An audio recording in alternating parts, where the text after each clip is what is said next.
Hello and welcome to the Radiate Wellness Podcast with your host, metaphysician, Reiki master, and hypnotherapist, Christy Clemens Hoffman. Each week, we will discover teachings, tips, and tools to radiate your best life ever with practitioners, authors, and luminaries to help you on your path.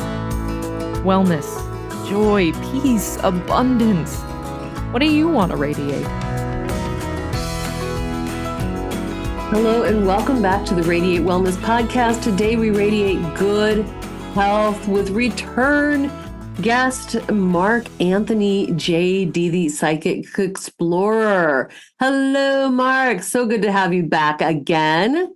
Thanks, Chrissy. We had such a great time. Oh my gosh. The last episode, and I was very honored when you asked me to come back. And we're going to talk about some more edgy and current things. So I think this is going to be a lot of fun. Yes. And, we're radiating good health because I'm just now getting over COVID and you can kind of hear it in my voice. So, COVID is still a thing. So, well, it's good that you chose radiating good health on this particular episode, because people do need to understand that COVID, I hear people say, oh, it's a plandemic, it's a hoax, it's a fraud. And that is ignorance speaking.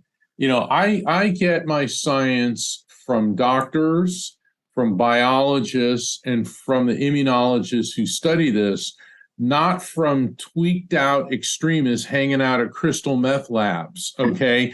So, you really have to, it's like you don't go to a shoemaker for a problem with your brain. All right. So That's what these people are doing. And anyone that has ever examined the history of humanity understands that plagues are part of human history.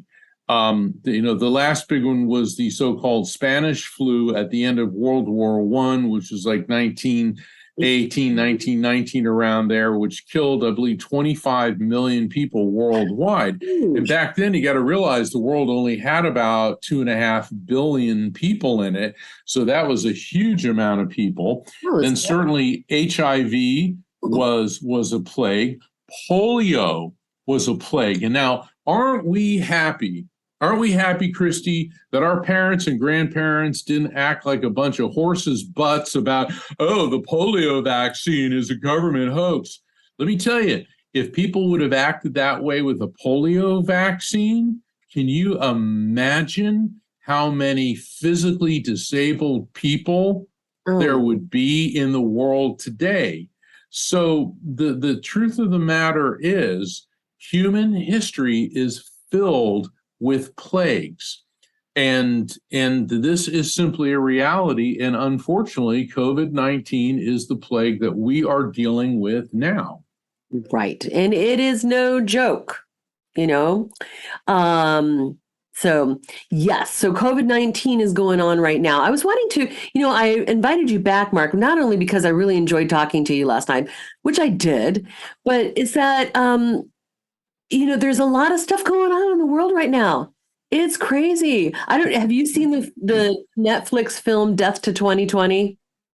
I have not. I've been on tour. I was just in Phoenix about a month ago at the Helping Parents Heal conference. What an honor to be able to present for there was over 900 parents there who are known as shining light parents, meaning they've lost a child. And it was a very humbling experience to present to this amazing group of people.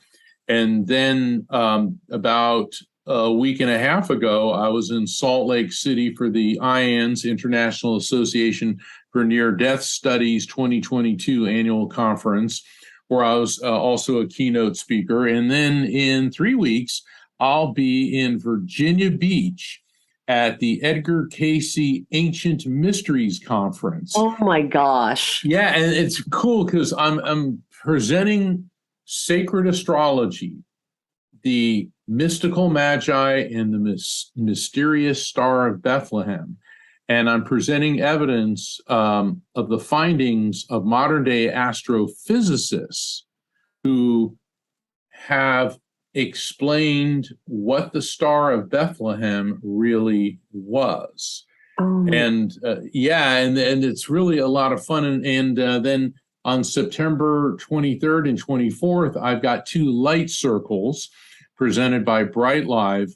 And that's an online event limited to 6 people each. So that way everybody gets a reading. And if people want to find out about that, please go to my website, afterlifefrequency.com, just like my new book, the afterlifefrequency.com. So anyway, I didn't mean to interrupt, but I wanted to let you know that that's why I didn't get a chance to see that, but I've heard that it's really cool. So what's your take on it? Well, it's just that there was so much going on in that year, and there's a follow-up death to 2021. We are living in historic times. I would hate to be a scholar later having to study the first half of 2020, or the second half of 2020. So there's a lot of stuff going on, and even more now. And that's why I invited you back, is to talk about some of these world events and get the psychic, lawyer, political science, opinion, kind of take on this. Well, certainly. I think we'd be remiss if we didn't mention one of the most life-changing stories, or rather high profile, which is the death of Her Majesty Queen Elizabeth II. Right. What an amazing life. And I attended Oxford University, so I'm something of an Anglophile, but I've also had in-depth discussions with people, not just here in the States, but also in the UK, about whether or not the British people should continue the monarchy. Has it outlived its usefulness? Yeah. There's a lot of feelings both ways on this.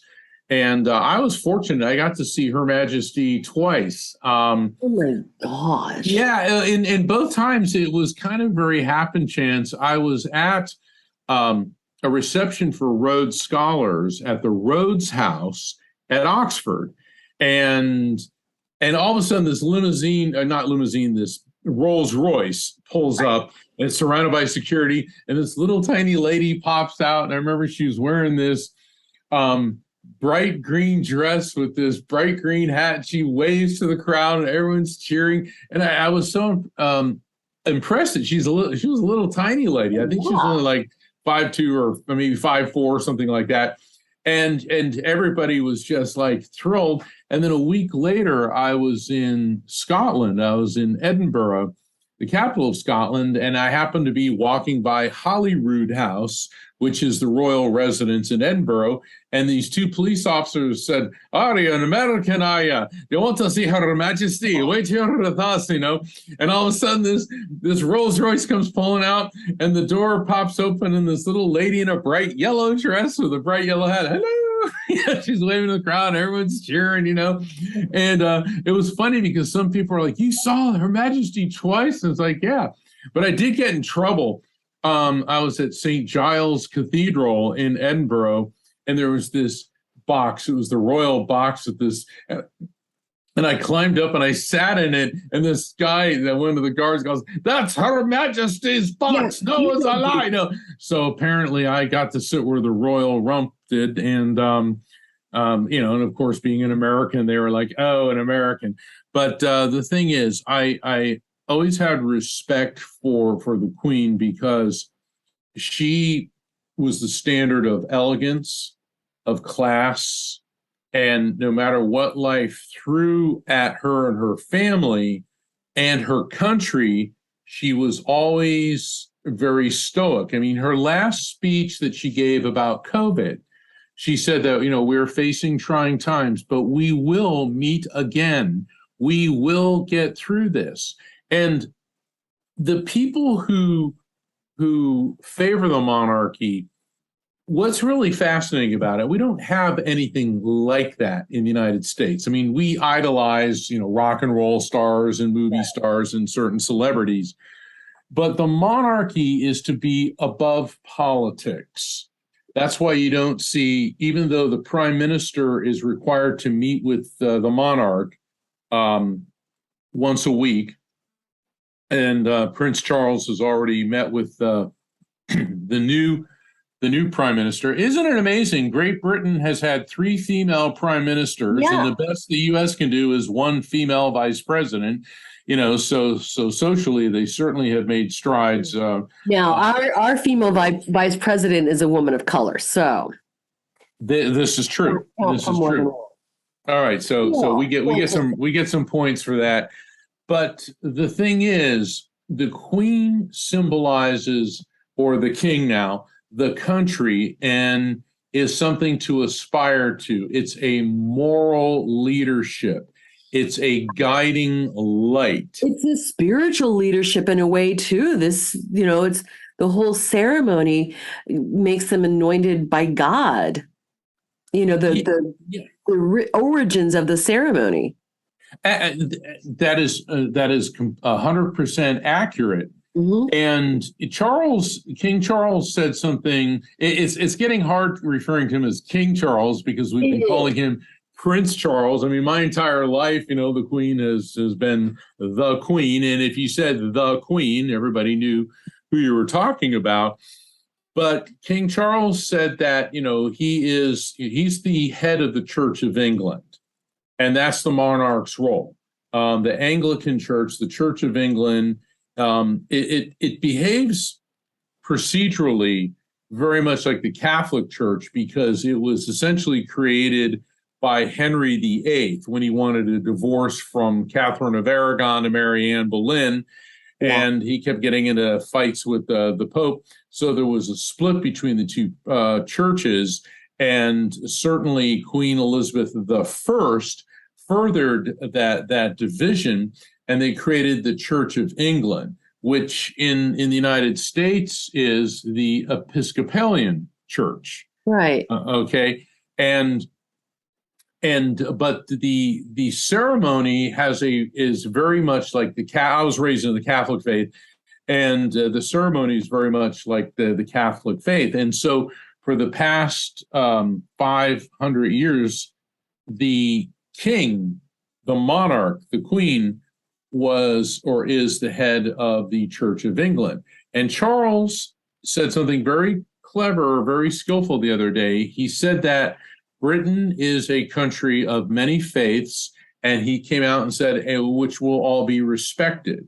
So whoever wrote the speech for him, or maybe he did, but probably not. I admire Charles, but he doesn't exactly seem like he's going to be president of the Mensa's Club anytime soon. But the thing is, it was a very well done speech where he let everyone know that Britain is very different now than it was when his mother took the throne 70 years ago, that it is a multicultural and a multi-faith society, and he will be the monarch of all the Britons.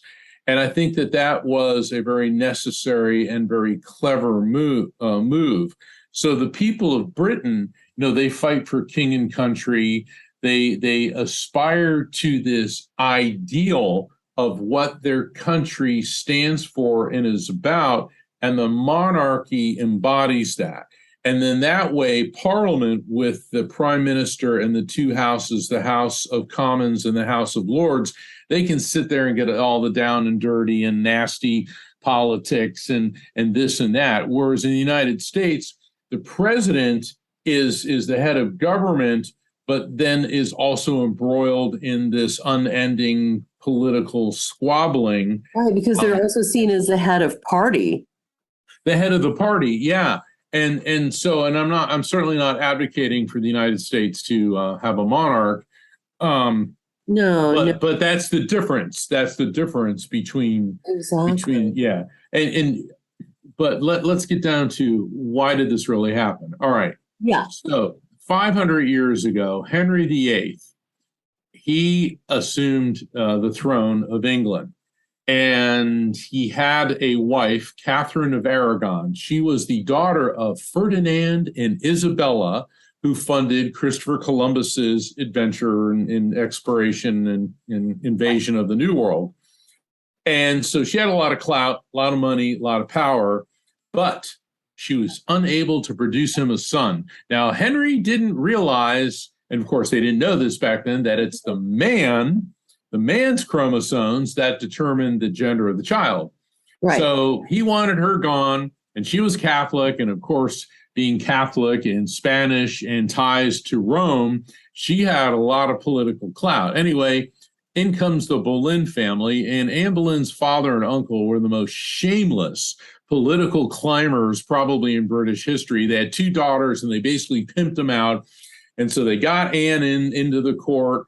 And so Henry is smitten with her. The Pope won't allow him to divorce Catherine of Aragon. So he does it anyway and splits with the church too. Yeah. But Henry also realizes, as long as England is subservient to the Catholic Church, the money collected by the church, the tithes, has to be paid to Rome. But now, if I'm the head of the church, where does that money go? To the Church of England, which he presides over. So there was a lot of political factors. And unfortunately for Anne Boleyn, she wasn't able to produce him a son. She produced a daughter, Elizabeth, and then he was unhappy with her. And so he had allegations drawn up that she was having an incestuous affair with her brother George. So he was able to have both of them executed. And the way you remember Henry VIII's 6 wives: divorced, beheaded, died, divorced, beheaded, survived. Okay. Oh my gosh. Okay. But if I may digress for a moment. All right. So let's fast forward 500 years into the future. So I am in England, and it was St. Patrick's Day, and I was over there doing some spiritual work and working with mediums and some paranormal investigation stuff. And I asked my English colleagues, so what do you guys do on St. Patrick's Day? We don't do anything. And then I realized, okay, well, England and Ireland have not exactly had that. They've had 500-600 years of animosity. They've had some breakup. So I took the day off and I went to the Tower of London. And the Tower of London, well, depending on who you were historically, it was either a palace or a prison, because that was the residence of the royals back in Henry's time. Right. And if you crossed the king, there was dungeons there, and then they had the rack, the Iron Maiden, thumb screws, every horrible medieval torture device imaginable. So if you were in royal favor, it was a palace. If you're on the outs, it was a prison. So here I am, and I'm walking around the Tower of London and in the big courtyard, and it's cold, it's drizzly, it's miserable. It's like 40 degrees. It was like the perfect day to be there. And I kept thinking about Anne Boleyn. My mind's fled to Anne Boleyn, Anne Boleyn, Anne Boleyn. And I'm like, well, I know that she was beheaded, but I couldn't remember where she'd been beheaded. So I sat down on this bench, and I'm sitting there all by myself, and all of a sudden I feel motivated to turn and look to my left. And I look to my left, and maybe 30, 40 feet away, there's this very modern sculpture. It was enormous. It was like this huge glass disc, and it looked like it had the image of a glass pillow on the top of it. And all I'm thinking is, I guess they're out of slippers, and so I get up and I walk over to it, and I look down at the edge, and my heart almost stops because I see the name Anne Boleyn. And then I read the inscription, and it was a monument to all the people executed wrongfully at the Tower of London. And then I saw a sign, "This be the spot where Queen Anne Boleyn was beheaded by order of King Henry VIII." So, and the only thing missing right now is like in the background. So I'm sitting there getting this whole Anne Boleyn vibe. I'm drawn right to the spot where she was executed. It's raining. It's 40 degrees. I'm shivering. And for a medium, this was the best St. Patrick's Day ever. And so I found out, I asked one of the beefeaters, the guys in those red, uniforms. I said, where's Queen Anne Boleyn buried? He goes, I can't take pictures there. So I didn't take pictures, but I did go up and I did find where she was interred in this chapel. And I did say a prayer there. But anyway, that's my Henry VIII and Anne Boleyn story. But I'll have to leave it with this. Anne Boleyn may have been subjected to a great injustice because she couldn't produce a male heir. Right. But the child she did produce became the greatest ruler in British history, Elizabeth I, who catapulted England from second-class status to superpower status for the next 350 years. So you know what? I think justice has been done. They did pretty good. She was a badass.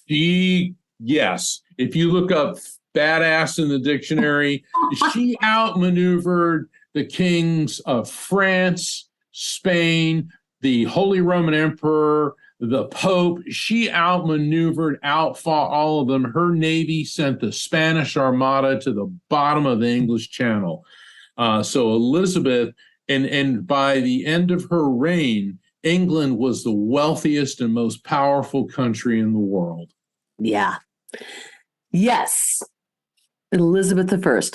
So from your psychic vantage, what do you think the prospects are for the new King Charles?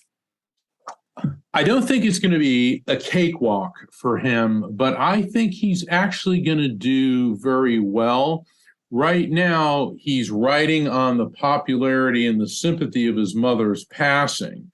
And Charles certainly brings a lot of baggage to the throne. I mean, there's the whole Princess Diana, where he was having the affair with Camilla the entire time. And, one time Camilla was the most hated person in Great Britain. But the Queen, before she died, said, I want Camilla to have the title of Queen Consort. So Queen Elizabeth was paving the way.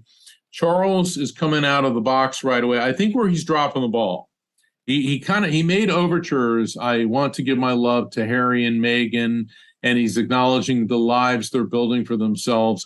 He should sit the whole family down and say, Harry and Meghan, we're apologizing. We want you back here. We want to give you the security, everything that you need, because Harry said it best.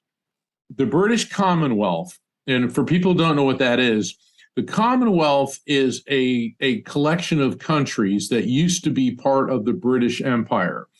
Now, when Queen Elizabeth was born, the British Empire covered 20% of the world's landmass. And 1 out of every 5 people on planet Earth lived under the British flag.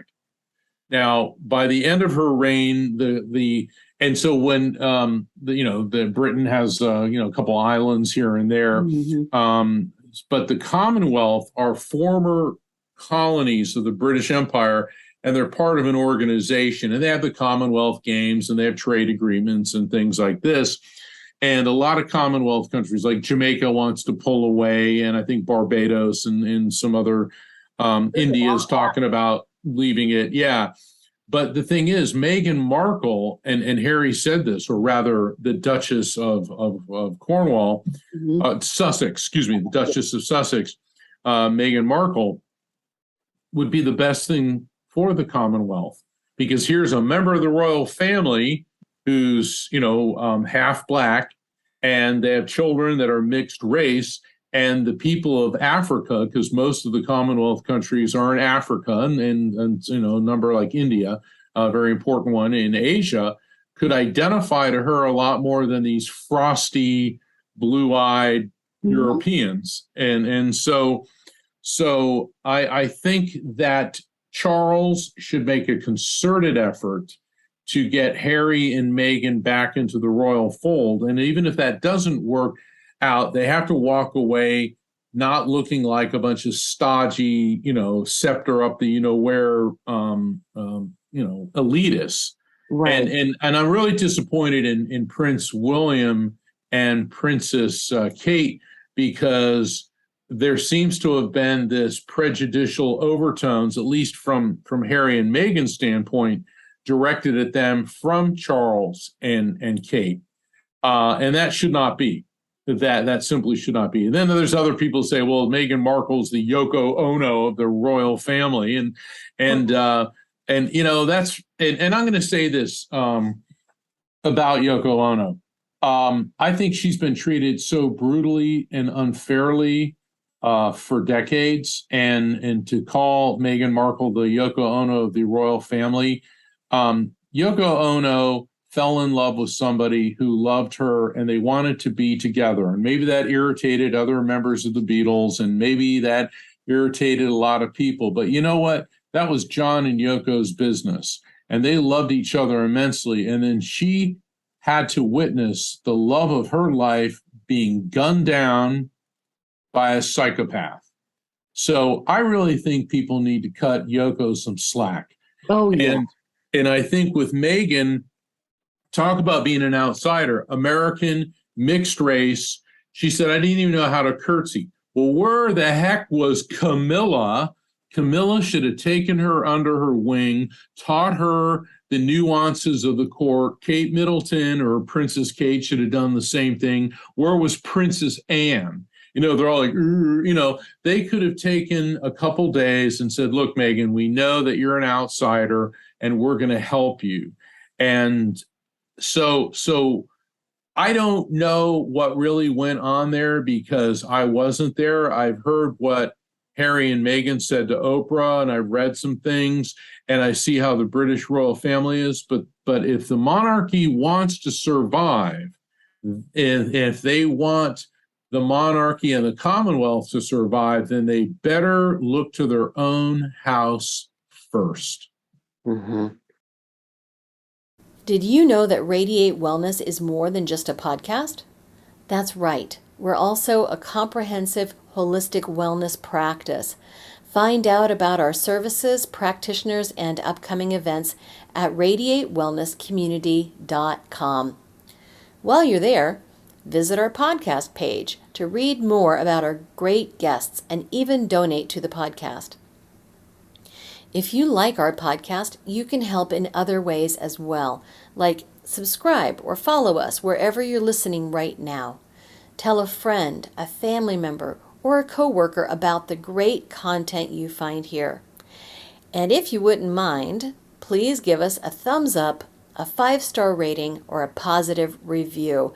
Sounds like a small thing, but it really helps. You might like to know about our Facebook communities while we're at it. We have a free community, the Radiate Wellness Community, on Facebook for news and great free content. Our subscribers group is Radiate You, as in the letter U, but also, well, you. There you'll find curated replays of past classes, guest interviews, and more. And now, back to our podcast and back to our guest. So, yeah, things are getting interesting for the UK. We have yet to see what's going to come of all of this after the passing of such a great queen and such a long-standing tradition. So let's now turn to something more domestic. What is your take on the January 6th hearing? Are there going to be indictments? Are there going to be convictions? Are there going to be new bombshells? I think all of the above. January 6th rocked American democracy to its core. Yes. And I'm a member of the United States Supreme Court Bar and also the Washington, D.C. Bar.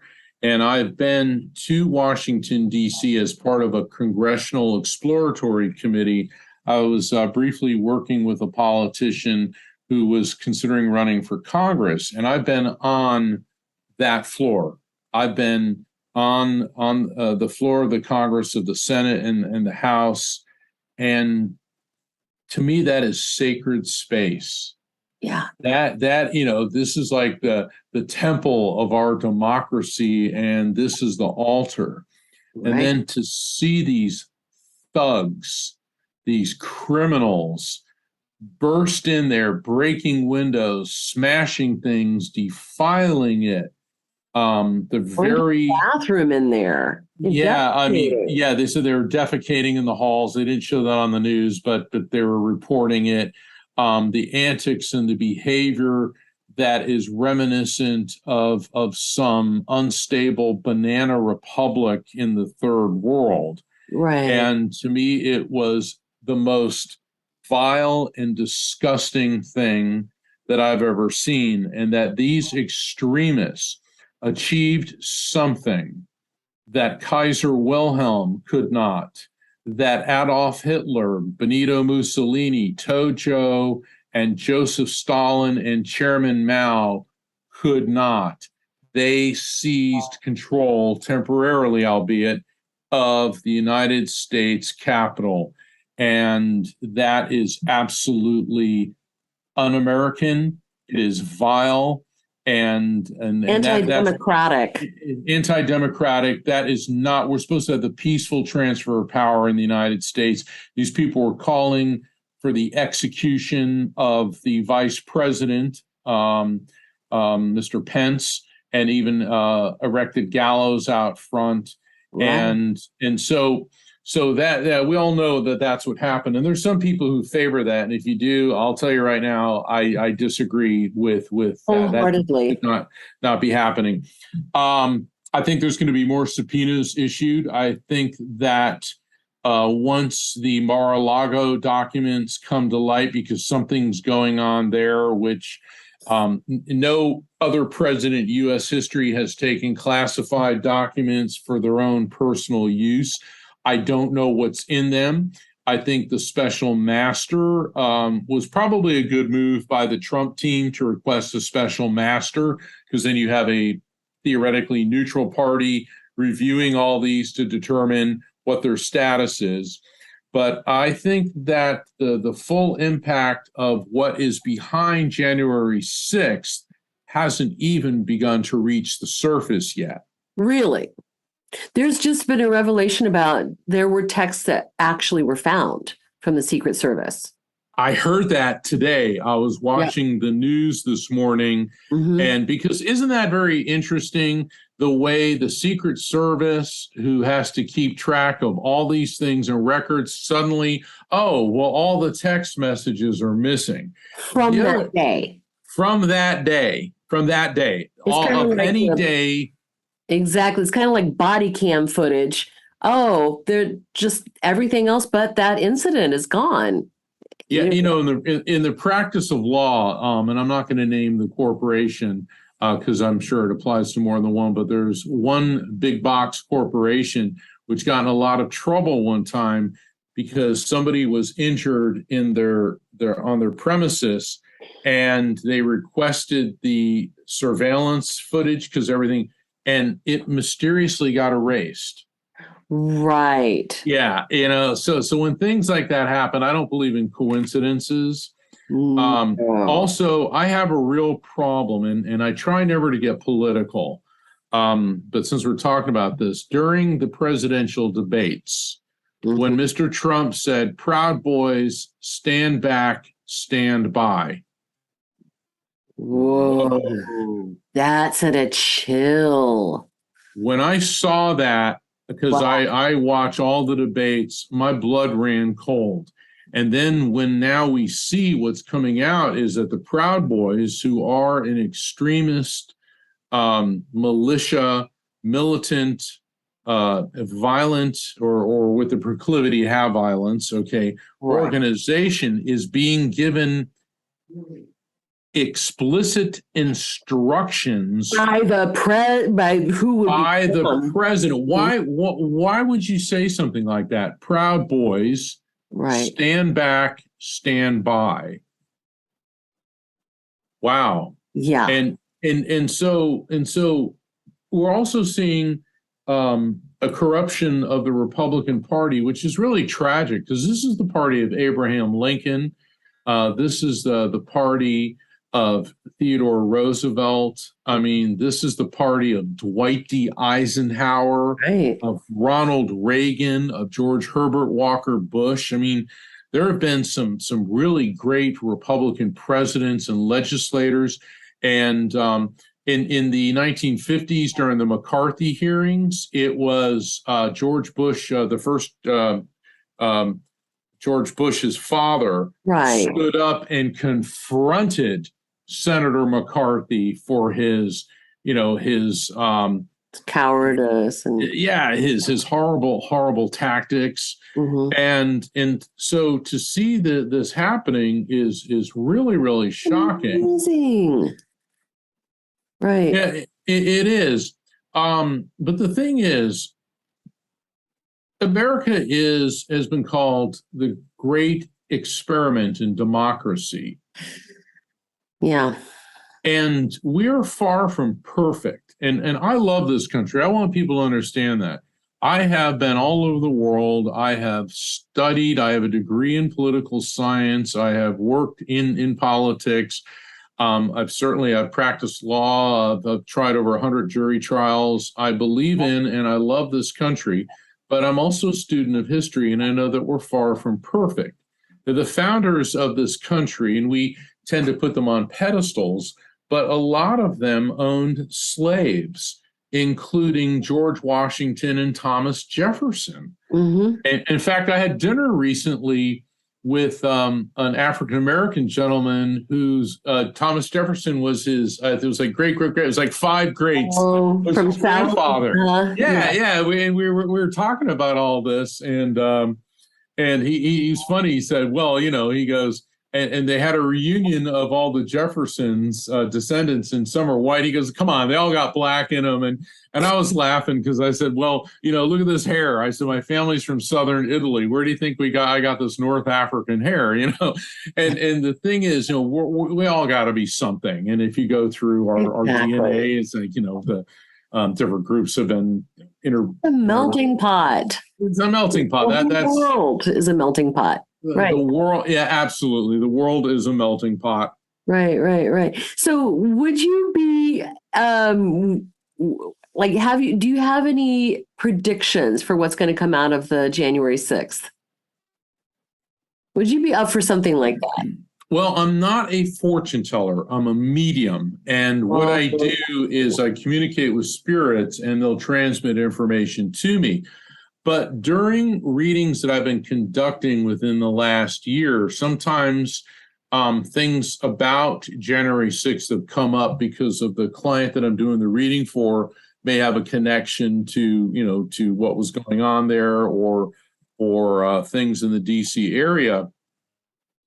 And the message has been that all of this needed to happen. It needed to bubble to the surface so that we could all see how widespread this cancer is, how widespread this militancy, the subversive conspiracies, all of this needed to come to the surface for the same reason that people have symptoms with an illness. Until the symptoms manifest, you don't know that you're sick. And what they have told me, they meaning spirits have told me, is that basically the next several years, and I was trying to get a fix on what do you mean by several? What do you mean by several? Right. I'm getting at least like 5 to 7 are not going to be easy, but then things are going to stabilize. And that this is also a growth process for the people of this country. So, yes, all this is terrible, but if it didn't happen, perhaps things would be even worse because then there could be some type of a takeover or coup that may have been even larger and even more thoroughly coordinated. And and I want to go on record and say this because I realize that people watching this who may be Republican are thinking, oh, here's just another left-wing pundit. The left wing is not exactly near and dear to my heart either, and they are far from coming away with this without dirty hands. My belief and my feeling is that both parties, the Republicans and the Democrats, have failed the American people miserably. They have descended into this quagmire, this unending squabbling. If one side wants to do this, the other side immediately blocks it, Right. and vice versa. And the thing is, what did Benjamin Franklin say? Essentially, to paraphrase Benjamin Franklin, united we stand, divided we fall. Right. And who has the most to gain from a divided America that's on the verge of or engages in civil war? Yeah. Russia, China, Iran, and North Korea. All right. And people say, well, what is QAnon? The feeling that I get is that QAnon very well may be, and I mean this with every fiber of my being, it is not domestic. It is being manipulated by foreign powers because they know right where to hit the fracture. Let's face it. We've seen how Russia has performed abysmally in this idiotic invasion of Ukraine. They never should have invaded Ukraine. That was a complete disaster. It was wrong. Putin could have taken a different approach, done agreements and things like this. The Russian look, we can kick butt on any country, but why should Russia or China or North Korea or Iran fire a shot if we can destroy ourselves? So by fomenting conspiracy theories about the pandemic, about January 6th, about Black Lives Matter, about All Lives Matter, about Proud Boys, about civil rights, all of these things keep stirring the pot until we degenerate into a civil war. And that is the greatest threat facing us, is from within, but being stirred up from without. Well, and we found this after the 2016 election and Russia's involvement in propaganda and trying to manipulate things. I mean, Trump was impeached the first time because of all of it. Yes, and it's really a shame that Joe Biden's son Beau died from cancer, because Biden was poised to make a run for the White House in 2016, but the death of his son was so crushing. And Biden, he suffered the loss of two other children plus his first wife. The man is no stranger to grief, pain, and loss. Because I think if he'd run in 2016, I don't think that Mr. Trump could have won. And I'll never forget watching, because I stayed up late that night watching TV when it was announced that Trump won. When he and his family came out, there was kind of a look of surprise on all their faces, like, really? We won? And so I think it was a great surprise. But we are in a situation now where both sides keep fighting. And I mean, I could sit here and crash on the Democrats, I can crash on the Republicans, but I think that, and where is our Ronald Reagan? Where is our Teddy Roosevelt? Where is our FDR? Where is our uniter? Or even Bill Clinton in some ways. Well, yeah, Bill Clinton. Bill Clinton, I know. He's was a polarizing figure. Polarizing figure, and part of the problem is that, well, I got to be careful what I say here.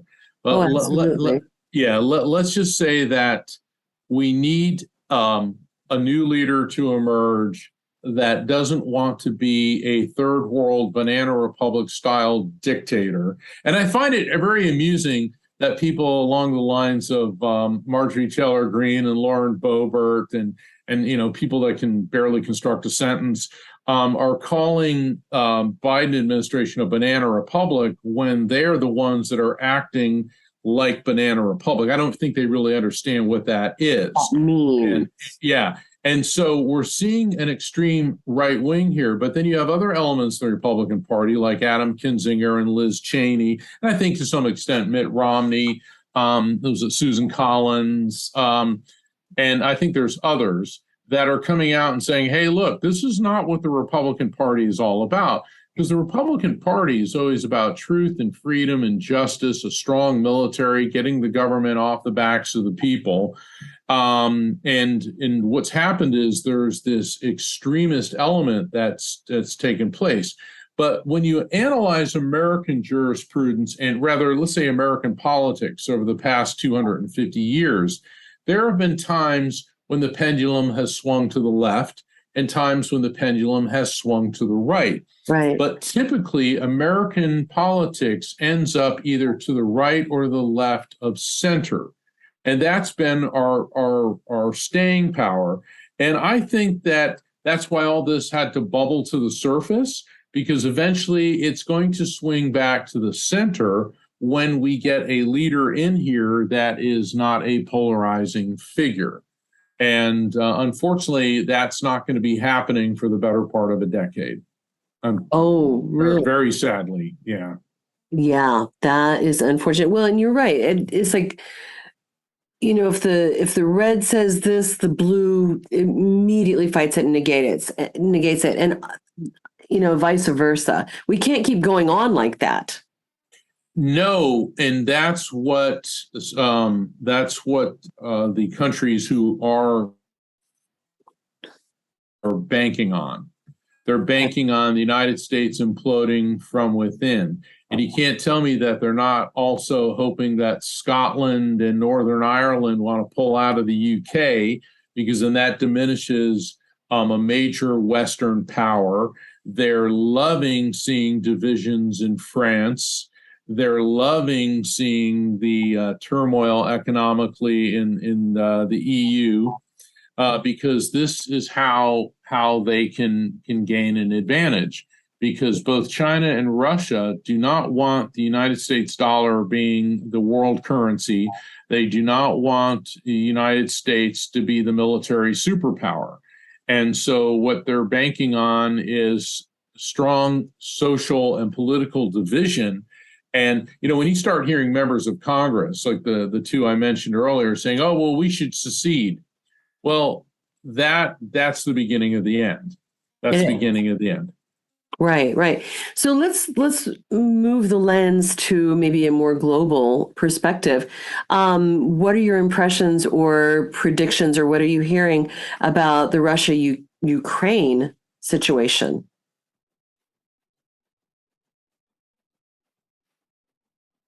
I've spent some time in Russia, and the Russian people are amazing.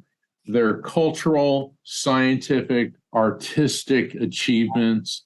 I mean, when you see the Bolshoi Ballet, when you hear an orchestra playing Tchaikovsky, when you read their literature, this is an amazing people. They have withstood some of the most horrific military invasions, World War I, World War II, throughout history, and they're a brave and resolute people. Their engineering, their science, their medical advances. And the problem with Russia is that they've never had a decent government. I mean, for 1,000 years, it's either been czars who were absolute monarchs, followed by communist dictatorship, now followed by a neo-fascist dictatorship under Mr. Putin. And the Ukraine is an extremely important piece of real estate because it's the breadbasket of Europe, and as we're seeing now, Africa and much of the Middle East, because Ukraine produces a tremendous amount of wheat and grain and other food products. Plus, the Ukrainian people are amazing as well. And they're also very strong people who value their freedom above all else, because they have been brutalized and tortured by the Russians, by the Germans, by the Mongols, by the Turks, and they've had enough. And they are fighting tooth and nail. And I'm going to say this, and I know I'll probably get some more flack about this. I'm really annoyed with the army of Afghanistan and the men of Afghanistan just rolling over and giving up without a fight. They had the best military hardware in the world that the United States gave them. They knew what the Taliban was. They knew what they were going to do to their women. And they were a bunch of cowards, and they didn't even fight.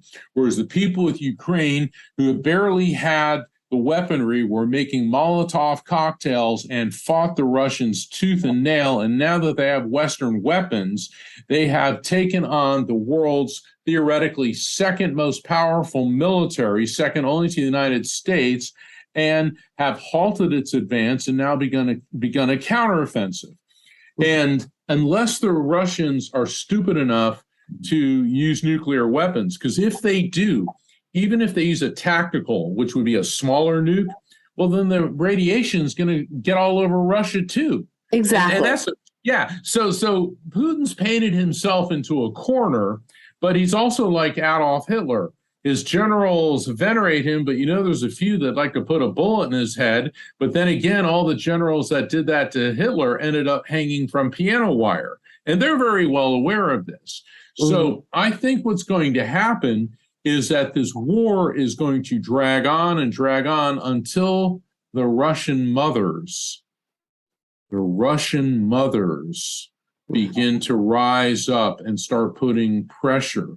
Because at latest estimates, the Russians have lost over 80,000 men. And I take no joy in that.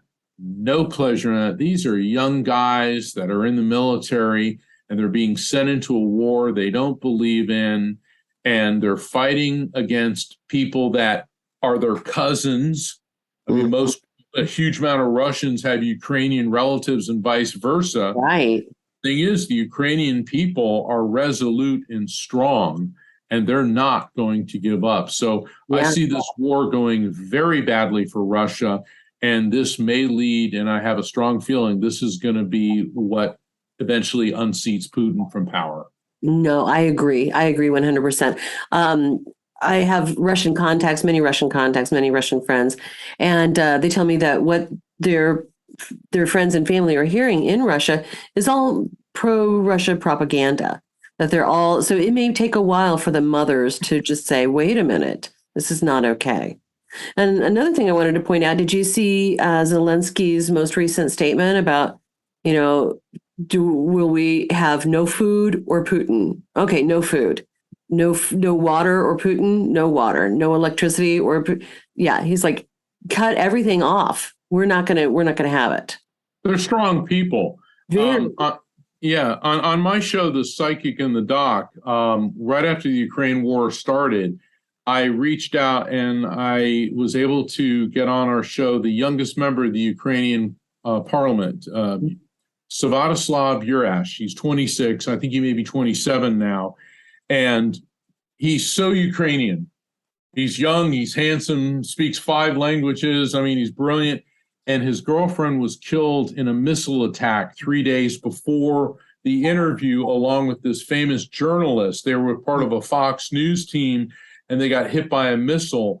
And I could see he was maintaining his composure, but he gave one of the most brilliant interviews. And I was looking at that saying, this is a young man representative of the Ukrainian people and their devotion to freedom and their resolute desire for victory.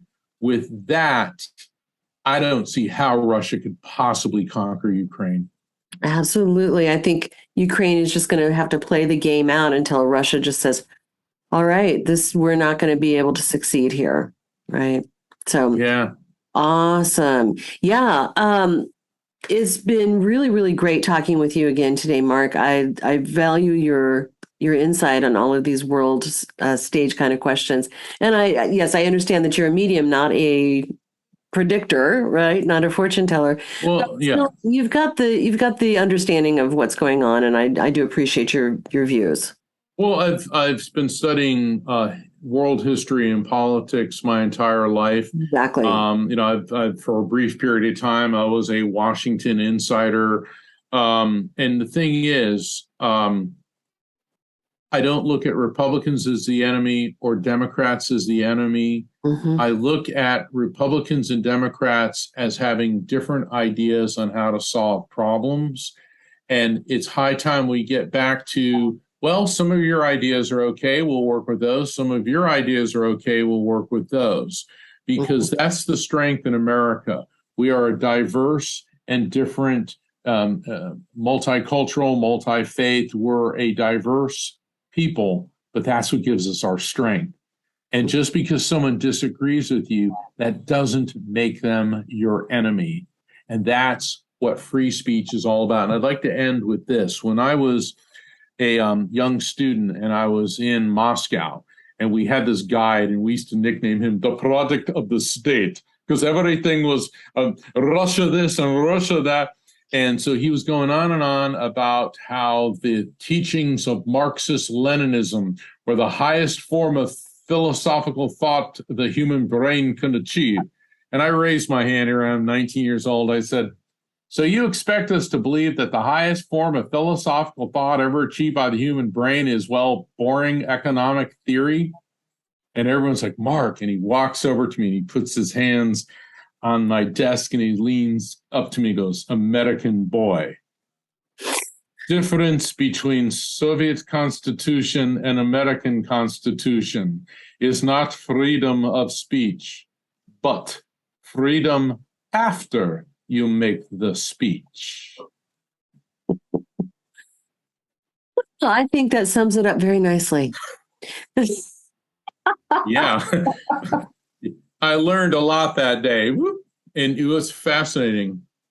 When I was leaving Moscow 2 days later, one of our group got pulled out of line, taken into a room, strip searched, and interrogated. And who do you think that was? Oh, wow. And you live to tell the tale. Let me tell you, I was sweating bullets there, and I could tell the soldiers were having fun. They knew what they were doing. They were having fun, like laughing, because they knew I was scared to death. But the thing is, nobody in the United States of America should ever be afraid to stand up and say what he or she thinks. We should never be afraid to speak our minds and to be critical of our government. Now, be respectful. You don't need to call people filthy names and things like that. Make death threats. Yeah, make death threats. That's inappropriate. But the free marketplace of ideas, freedom of speech is essential to the survival of our country. Yep, 100%. All right. So your book and website are the Afterlife Frequency, afterlifefrequency.com. And, are you taking clients for sessions? I am. And everybody can go to my website, afterlifefrequency.com. You can sign up for my newsletter. You can apply for a reading. You can find out about the events I have coming up. I got 2 great spirit communication online events, limited to 6 people each, September 23rd and then Saturday, September 24th.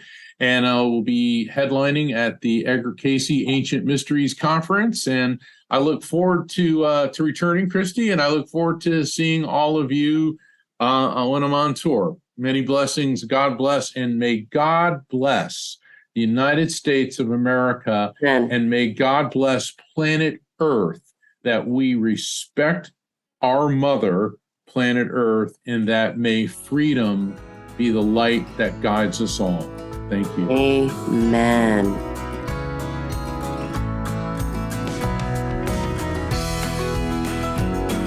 Radiate Wellness is an international community of holistic and alternative healers. dedicated to helping you create spiritual, energetic, and physical well-being.